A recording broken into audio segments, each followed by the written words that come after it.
তাহলে বালি পাথরে কি আটকে রয়েছে এই টুলু মণ্ডল? না, যা খবর পাওয়া যাচ্ছে একের পর এক লিঙ্ক আস্তে আস্তে জোড়ার চেষ্টা করছে পুলিশ। এবার কি তাহলে গরু এবং বসিরহাট সীমান্তে পাচার চক্রেও টুলু যোগ রয়েছে? বীরভূমের টুলু মণ্ডলের আত্মীয় বসিরহাটের পাচার চক্রের সঙ্গে জড়িত আব্দুল বারিক বিশ্বাস। সম্পর্কে আব্দুল বারিক বিশ্বাসের বেয়াই টুলু মণ্ডল। আব্দুল বারিক বিশ্বাসের ছেলে তৌসিফ বিশ্বাসের সঙ্গে বিয়ে হয়েছে টুলুর মেয়ে। পাচার চক্রের সঙ্গে জড়িত বারিক বালুর ঘনিষ্ঠ, অর্থাৎ জ্যোতিপ্রিয় মল্লিক ঘনিষ্ঠ। একাধিকবার গ্রেপ্তার হয়েছে ইডি, সিবিআই এর স্ক্যানারে রয়েছে এই দাপুটে নেতা।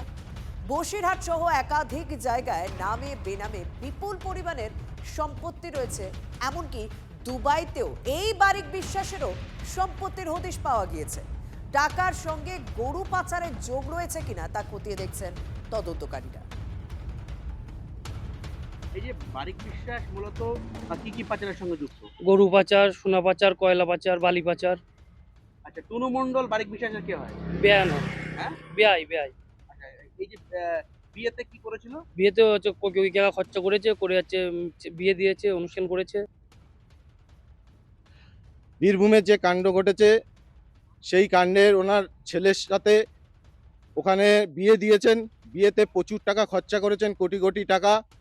টুনু মণ্ডলের ছেলের সাথে ওনার মেয়ের বিয়ে হয়, সেখানে তৃণমূলের সবাই নেতা মন্ত্রী ওই বিয়েতে ইনভাইট ছিল, তারাও গিয়েছিলেন। এটা দুর্নীতির, টোটালটাই দুর্নীতির সঙ্গে যুক্ত, টাকা দিয়েই করা। এই যে বীরভূমে যে টাকা উদ্ধার হয়েছে, সোনা উদ্ধার হয়েছে, এর সঙ্গে কি আব্দুল বারিক বিশ্বাসের যোগ থাকতে পারে? আব্দুল বারিক বিশ্বাসের 100% তার সঙ্গে জড়িত। সব চোরে চোরে মাসুদ ভাই, এগুলো সবাই জানতো, আমরাও জানতাম, কেউ হাত দেয়নি। সব নেতারা সুবিধা নিয়েছে।